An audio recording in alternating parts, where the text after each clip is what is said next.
ವರ್ಷಗಳ ಕಾಲ ನಾವು ಯಾವುದೇ ಕಾರಣಕ್ಕೂ ರಾಜೀನಾಮೆ ನೀಡಲ್ಲ. ಆದ್ರೆ ಇದೆಲ್ಲದಕ್ಕೂ ಕೂಡ ಸಿಎಂ ಸಿದ್ದರಾಮಯ್ಯ ಡೋಂಟ್ ಕೇರ್ ಅನ್ನುವಂತ ಮಾತನ್ನ ಇವತ್ತು ಹೇಳ್ತಾ ಇರುವಂತದ್ದು.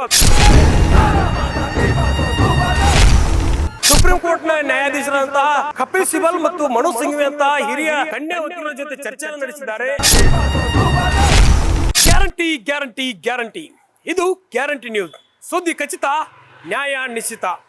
ಮೈಸೂರು ನಗರಾಭಿವೃದ್ಧಿ ಪ್ರಾಧಿಕಾರದ ಕೇಸನ್ನು ಇಟ್ಕೊಂಡು ಇವತ್ತು ಬಿಜೆಪಿ ಜೆಡಿಎಸ್ ಸಿಎಂ ಸಿದ್ದರಾಮಯ್ಯರವರ ರಾಜೀನಾಮೆಗೆ ಒತ್ತಾಯಿಸಿ ನಿರಂತರವಾಗಿ ಹೋರಾಟವನ್ನು ಮಾಡ್ತಿದ್ದಾವೆ. ಅದರಲ್ಲೂ ಕೂಡ ಏನು ಕೆಂಗೇರಿಯಿಂದ, ಬೆಂಗಳೂರಿನ ಕೆಂಗೇರಿಯಿಂದ ಮೈಸೂರಿನವರೆಗೆ ಪಾದಯಾತ್ರೆ ನಡೆಸಿ ಸಿದ್ದರಾಮಯ್ಯ ಸರ್ಕಾರದ ವಿರುದ್ಧ ವಾಗ್ದಾಳಿ ನಡೆಸಿದ್ರು, ರೋಷಾವೇಶದ ಭಾಷಣವನ್ನ ಕೂಡ ಮಾಡಿದ್ರು. ಆದರೆ ಇದೆಲ್ಲದಕ್ಕೂ ಕೂಡ ಸಿಎಂ ಸಿದ್ದರಾಮಯ್ಯ ಡೋಂಟ್ ಕೇರ್ ಅನ್ನುವಂಥ ಮಾತನ್ನ ಇವತ್ತು ಹೇಳ್ತಾ ಇರುವಂಥದ್ದು. ಅದರಲ್ಲೂ ಕೂಡ ಹೈಕಮಾಂಡ್ ನಾಯಕರ ಮುಂದೆ ಕೂಡ ಈ ಒಂದು ಮೂಡಾ ಕೇಸಿನ ಬಗ್ಗೆ ಸಾಕಷ್ಟು ದಾಖಲೆಗಳನ್ನು ಇಟ್ಕೊಂಡು ಎಲ್ಲ ವಿಚಾರಗಳನ್ನ ಸ್ಪಷ್ಟವಾಗಿ ಉತ್ತರಿಸುವ ಮೂಲಕ ನಾನು ಯಾವುದೇ ಕಾರಣಕ್ಕೂ ರಾಜೀನಾಮೆಯನ್ನ ಕೊಡಲ್ಲ, ರಾಜೀನಾಮೆ ಕೊಡುವಂತಹ ವಿಚಾರ ಬಂದ್ರೆ ನಾನು ಕಾನೂನಾತ್ಮಕವಾಗಿ ಹೋರಾಟವನ್ನ ಮಾಡಿಯೇ ಮಾಡ್ತೀನಿ, ರಾಜೀನಾಮೆ ಯಾವುದೇ ಕಾರಣಕ್ಕೂ ನೀಡೋದಿಲ್ಲ ಅನ್ನುವಂತಹ ಸ್ಪಷ್ಟ ಸಂದೇಶವನ್ನ ಇವತ್ತು ನೀಡಿರುವಂಥದ್ದು.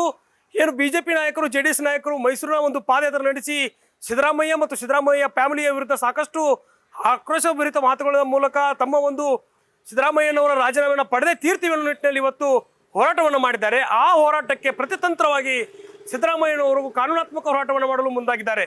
ಅದರಲ್ಲೂ ಕೂಡ ಪ್ರಮುಖವಾಗಿ ನಾವು ಗಮನಿಸಬೇಕಾದ ಅಂಶಗಳೇನೆಂದರೆ, ಇವತ್ತು ಜನಾಂದೋಲನ ಆಯಿತು, ಪಾದಯಾತ್ರೆ ಆಯಿತು, ಮುಂದಿನ ಹಂತ ಏನು ಅಂದರೆ ಸಿದ್ದರಾಮಯ್ಯನವರು ಈ ಒಂದು ಪ್ರಕರಣವನ್ನ ಮುಂದೆ ಯಾವ ರೀತಿಯಾಗಿ ತೆಗೆದುಕೊಳ್ತಾರೆ ಅನ್ನುವಂಥ ನಿಟ್ಟಿನಲ್ಲಿ ಇವತ್ತು ಚರ್ಚೆಗಳಾಗ್ತಾ ಇದ್ದಾವೆ. ಸಿದ್ದರಾಮಯ್ಯನವರು 3 ಪ್ರಮುಖ ಅಂಶಗಳನ್ನ ಇಟ್ಕೊಂಡು ಇವತ್ತು ಹೋರಾಟವನ್ನ ಮಾಡಲು ಸಿದ್ಧರಾಗಿದ್ದಾರೆ.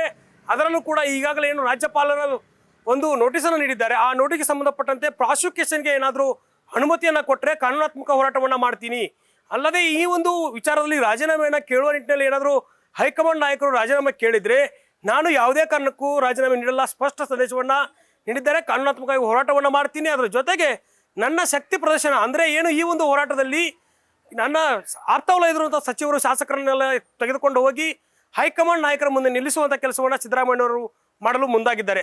ಯಾಕಂದರೆ ಈ ಒಂದು ಪ್ರಕರಣದಲ್ಲಿ ಸಿಎಂ ಸಿದ್ದರಾಮಯ್ಯ ವಿರುದ್ಧ ಸುಳ್ಳು ಆರೋಪಗಳನ್ನು ಮಾಡ್ತಾ ಇದ್ದಾರೆ. ಸಾಕ್ಷಿ ಇಲ್ಲದೆ ಒಂದು ನಿರಾಧಾರವಂಥ ಆರೋಪವನ್ನು ಮಾಡಿ ಇವತ್ತು ಸಿದ್ದರಾಮಯ್ಯನವರ ತೇಜೋವಧೆ ಮಾಡುವಂಥ ಕೆಲಸವನ್ನು ಮಾಡ್ತಿದ್ದಾರೆ ಅಂತ ಎಲ್ಲ ಸಚಿವ ಸಂಪುಟದ ಸದಸ್ಯರು ಕೂಡ ಈಗಾಗಲೇ ಏನು ರಾಜ್ಯಪಾಲರ ನೋಟಿಸ್ಗೆ ಉತ್ತರವನ್ನು ಕೊಡ್ತಾ ಇದ್ದಾರೆ. ಸಚಿವ ಸಂಪುಟ ಮುಂದೆ ಸಾಕಷ್ಟು ಚರ್ಚೆಗಳಾಗಿದ್ದಾವೆ. ಅದರಲ್ಲೂ ಕೂಡ ಹೈಕಮಾಂಡ್ ನಾಯಕರ ಮುಂದೆ ಕೂಡ ಈ ವಿಚಾರ ಚರ್ಚೆಗೆ ಬಂದಿರುವಂಥದ್ದು.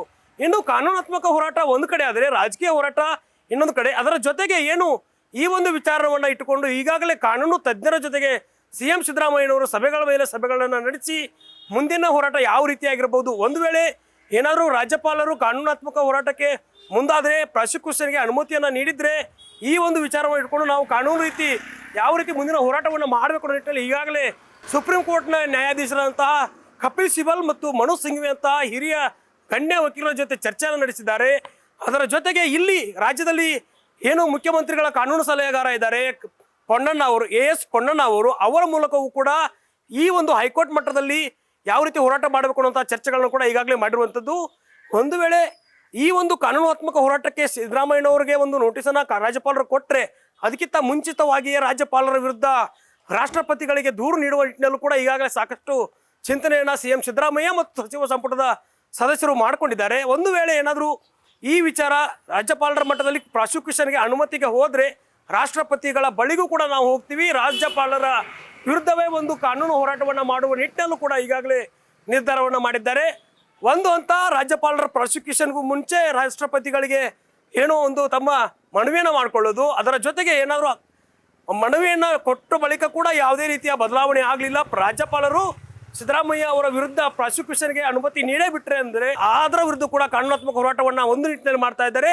ಇದರ ಜೊತೆಗೆ ತಮ್ಮ ಶಕ್ತಿ ಪ್ರದರ್ಶನ, ರಾಜ್ಯದಲ್ಲಿ 3.5 ವರ್ಷಗಳ ಕಾಲ ನಾವು ಯಾವುದೇ ಕಾರಣಕ್ಕೂ ರಾಜೀನಾಮೆ ನೀಡಲ್ಲ, ನಾನೇ CM ಆಗಿರ್ತೀನಿ, ನನ್ನ ನೇತೃತ್ವದಲ್ಲಿ ರಾಜ್ಯ ಸರ್ಕಾರ ಅಧಿಕಾರವನ್ನು ಮಾಡಬೇಕು ಅನ್ನೋ ನಿಟ್ಟಿನಲ್ಲಿ ಇವತ್ತು ಚಿಂತನೆ ನಡೆಸ್ತಾರೆ. ಅದಕ್ಕೆ ಸಂಬಂಧಪಟ್ಟಂತೆ ಶಕ್ತಿ ಪ್ರದರ್ಶನವೂ ಕೂಡ ಇವತ್ತು ಮಾಡಿರುವಂಥದ್ದು. ಅದರಲ್ಲೂ ಕೂಡ ಶಾಸಕರು ಆಪ್ತ ಸಚಿವರನ್ನು ಇಟ್ಕೊಂಡು ಇವತ್ತು ಏನು ಹೈಕಮಾಂಡ್ ಮುಂದೆ ಶಕ್ತಿ ಪ್ರದರ್ಶನ ಮಾಡುವಂಥ ಕೆಲಸವನ್ನು ಮಾಡ್ತಾ ಇರುವಂಥದ್ದು. ಈ 3 ಅಂಶಗಳನ್ನ ಇಟ್ಕೊಂಡು ಸಿಎಂ ಸಿದ್ದರಾಮಯ್ಯ ಅವರು 3.5 ವರ್ಷ ನಾನು ಯಾವುದೇ ಕಾರಣಕ್ಕೂ ಅಧಿಕಾರವನ್ನು ಬಿಟ್ಟು ಕೊಡಲ್ಲ, ನಾನೇ ಮುಖ್ಯಮಂತ್ರಿ ಆಗಿರ್ತೀನಿ, ನಾನು ರಾಜೀನಾಮೆ ಕೊಡಲ್ಲ, ಕಾನೂನು ಹೋರಾಟಕ್ಕೂ ಕೂಡ ಸಿದ್ಧವಾಗಿದ್ದೇನೆ ಅನ್ನುವಂತಹ ಸಂದೇಶವನ್ನು ಇವತ್ತು ನೀಡಿರುವಂಥದ್ದು. ಕ್ಯಾಮರಾ ಪರ್ಸನ್ ಪವನ್ ಜೊತೆ ದುರ್ಗೇಶ್ ನಾಯ್ಕ, ಗ್ಯಾರಂಟಿ ನ್ಯೂಸ್, ಬೆಂಗಳೂರು.